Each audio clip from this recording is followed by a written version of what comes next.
नमस्कार। आजकल regular basis पे थका थका फील करना एक आम बात हो गई है। इनफैक्ट हेल्दी पॉपुलेशन की 1/3 को फटीग या थकान की शिकायत है। थकान कई स्थितियों और गंभीर बीमारियों का एक कॉमन सिम्टम है, लेकिन ज़्यादातर मामलों में ये सिंपल लाइफस्टाइल फैक्टर की वजह से होता है। फॉर्चुनेटली हम इन लाइफस्टाइल फैक्टर्स को आसानी से ठीक कर सकते हैं। So here are 10 reasons you are always tired and what you can do about it. पहला रीज़न, बहुत ज़्यादा रिफाइंड कार्बोहाइड्रेट्स लेना। जब आप कार्बोहाइड्रेट्स लेते हैं तो बॉडी उसको शुगर में तोड़ देती है ताकि उस शुगर को बॉडी फ्यूल की तरह यूज़ कर सके। लेकिन बहुत ज़्यादा रिफाइंड कार्बोहाइड्रेट लेने से आप पूरा दिन थका थका महसूस कर सकते हैं। जब हम शुगर या प्रोसेस्ड कार्बोहाइड्रेट्स जैसे कि मैदा कंज्यूम करते हैं तो हमारा ब्लड ग्लूकोज लेवल तेज़ी से ऊपर जाता है। जैसे ही ब्लड में ग्लूकोज बढ़ता है, पैंक्रियाज भी अपना काम तेज़ी से करता है और ज़्यादा मात्रा में इंसुलिन ब्लड में छोड़ देता है। इससे ब्लड ग्लूकोज तेज़ी से कम हो जाता है। इस वजह से कुछ टाइम बाद हमें एनर्जी कम महसूस होती है और हम दोबारा शुगर या मैदा वाली चीज़ें को खाने के लिए क्रेव करने लग जाते हैं। इस तरह रिफाइंड कार्ब्स लेने का एक विशियस सर्कल बन जाता है और अनस्टेबल शुगर लेवल की वजह से फैटीग या थकान होती है। इसलिए बॉडी में एनर्जी लेवल को स्टेबल रखने के लिए हमें शुगर और रिफाइंड कार्बोहाइड्रेट को होल फूड से रिप्लेस करना चाहिए, जैसे कि हरी सब्जी और दालें। दूसरा रीज़न, सेडेंटरी लाइफस्टाइल या गतिहीन जीवन शैली। सेडेंटरी लाइफस्टाइल आपके लो एनर्जी लेवल का मूल कारण हो सकता है। रिसर्च ने बार बार इस बात को स्थापित किया है कि थोड़ी देर की एक्सरसाइज से या बॉडी मूवमेंट से पूरा दिन बॉडी में एनर्जी लेवल अच्छा रहता है। इसलिए हमें सेडेंटरी बिहेवियर को एक्टिव बिहेवियर से रिप्लेस करना चाहिए, जैसे कि जहां बैठ सकते थे वहां थोड़ी देर खड़े रह गए, एलिवेटर की जगह सीढ़ियों का इस्तेमाल किया, या फिर दूरी कम हो तो गाड़ी के बजाय पैदल यात्रा किया। तीसरा रीज़न, नींद की क्वालिटी अच्छी ना होना। जब आप सो रहे होते हैं तो आपकी बॉडी कई सारी फंक्शंस कर रही होती है, जैसे कि मेमोरी स्टोर करना, हार्मोन्स रिलीज़ करना, मेटाबॉलिज्म और एनर्जी लेवल्स को रेगुलेट करना।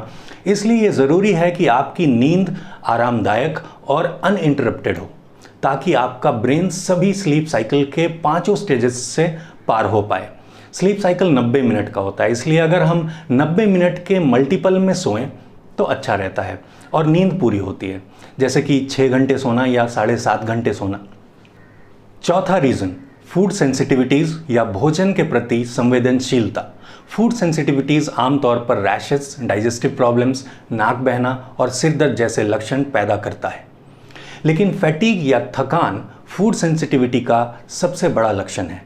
इसलिए हमें ध्यान रखना चाहिए कि कौन से फूड आइटम को खा के आप थकान महसूस करते हैं और उन फूड आइटम्स को अवॉइड करना चाहिए। यदि आपको संदेह है कि कुछ खाद्य पदार्थ आपको थका रहे हैं तो आपको किसी एलर्जी स्पेशलिस्ट या न्यूट्रिशनिस्ट के साथ अपनी डाइट के ऊपर सलाह लेनी चाहिए। पांचवा रीज़न, कम कैलोरीज लेना। बहुत कम कैलोरीज लेने से हम एग्जॉस्टेड फील करते हैं।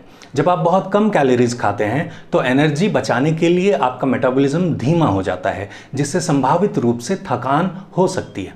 दैनिक कार्यों को करने के लिए आपके शरीर को आमतौर पे 1200 कैलोरीज मिनिमम चाहिए होती है। इसलिए हमें यह ध्यान रखना चाहिए कि कहीं डाइटिंग के नाम पे हमने कैलोरीज इंटेक बहुत ज़्यादा तो कम नहीं कर दिया है।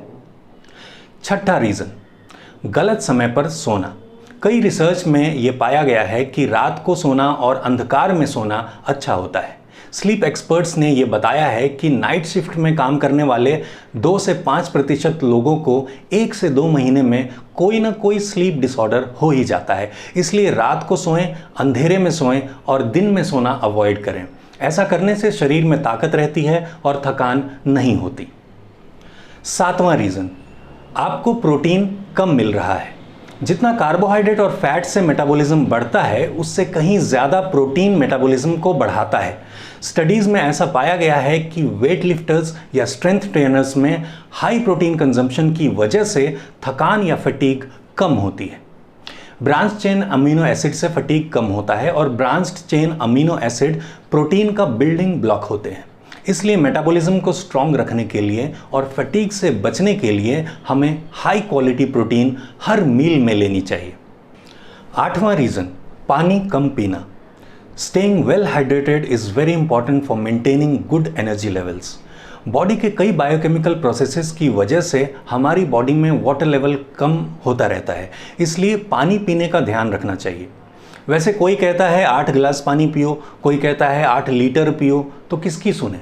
सबसे अच्छा है कि हम अपनी बॉडी की सुने। अच्छा, कैसे सुनेंगे? 4 सिम्टम्स होते हैं कि आपकी बॉडी डिहाइड्रेटेड है या बॉडी में पानी कम है। प्यास, थकान, सर चकराना और सर दर्द, यानी कि thirst, fatigue, dizziness and headache. मैं तो कहता हूँ बस एक बात पे ध्यान रखिए, जब जब प्यास लगे तब पानी पीना है और जितनी प्यास हो उतना पानी पीना है। 9वां रीज़न, एनर्जी ड्रिंक्स पे निर्भर रहना। आजकल ऐसे ड्रिंक्स की कमी नहीं है जो दावा करते हैं कि उसको पीने से एनर्जी बढ़ेगी। ऐसा क्या होता है एनर्जी ड्रिंक्स में जिससे हमें लगता है कि एनर्जी मिली? मूलतः 5 चीज़ों से हमें हाई एनर्जी फील हो सकता है। Caffeine, sugar, amino acids, high dose of vitamin B और हर्ब्स। ऐसे ड्रिंक्स जैसे कि कॉफ़ी या कोल्ड ड्रिंक आपको शॉर्ट टर्म में ये एनर्जी दे सकते हैं, लेकिन कुछ समय बाद आपकी एनर्जी एकदम से डिप हो जाती है, जिसकी वजह से दोबारा वो ड्रिंक पीने की इच्छा होने लगती है। इतना ही नहीं, कॉफ़ी, कोल्ड ड्रिंक या बिकोसूल्स अगर आप रेगुलरली लेते हैं तो आपको नींद भी अच्छी नहीं आती, इसलिए हमको एनर्जी ड्रिंक्स को मिनिमम पे रखना चाहिए। और 10वां रीज़न, हाई स्ट्रेस लेवल या उच्च तनाव स्तर। हाई स्ट्रेस लेवल का सीधा असर आपकी एनर्जी लेवल्स और आपकी क्वालिटी ऑफ लाइफ पे पड़ता है। थोड़ा बहुत स्ट्रेस होना तो लाजमी है, पर अगर तनाव उच्च स्तर का है और लंबे समय से है तो कई स्टडीज़ में ये पाया गया है कि ये फैटीग का एक बहुत बड़ा कारण है। मैं समझ सकता हूँ कि स्ट्रेसफुल सिचुएशंस को हम अपनी लाइफ से एलिमिनेट नहीं कर सकते, लेकिन अगर हम इन सिचुएशंस में माइंडफुल रहते हैं तो डेफिनेटली कम स्ट्रेस लेंगे और या फिर स्ट्रेस लेंगे ही नहीं, चाहे सिचुएशन कितना भी स्ट्रेसफुल हो। डेली मेडिटेशन या कोई भी माइंडफुलनेस की प्रैक्टिस अगर 5-10 मिनट तक की जाए तो स्ट्रेस धीरे धीरे कम होता रहता है। So in the end, to sum up, chronic fatigue या थकान के कई संभावित कारण होते हैं। सबसे पहले किसी मेडिकल कंडीशन को रूल आउट करना ये इम्पॉर्टेंट है, जैसे कि फीवर, डायबिटीज़ या लो बीपी के केस में फैटीग हो सकता है पर वो किसी खास वजह से है। लेकिन अगर बिना वजह आपको थका थका महसूस होता है तो ये आपके भोजन, पानी, दिनचर्या, तनाव इत्यादि की वजह से हो सकता है। पर अच्छी खबर यह है कि जीवन शैली में कुछ बदलाव करने से आपकी ऊर्जा के स्तर और जीवन की समग्र गुणवत्ता में काफ़ी सुधार हो सकता है।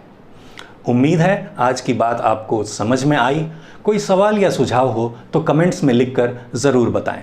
तो फिर मिलेंगे, तब तक के लिए स्टे हेल्दी, एंजॉय लाइफ। नमस्कार।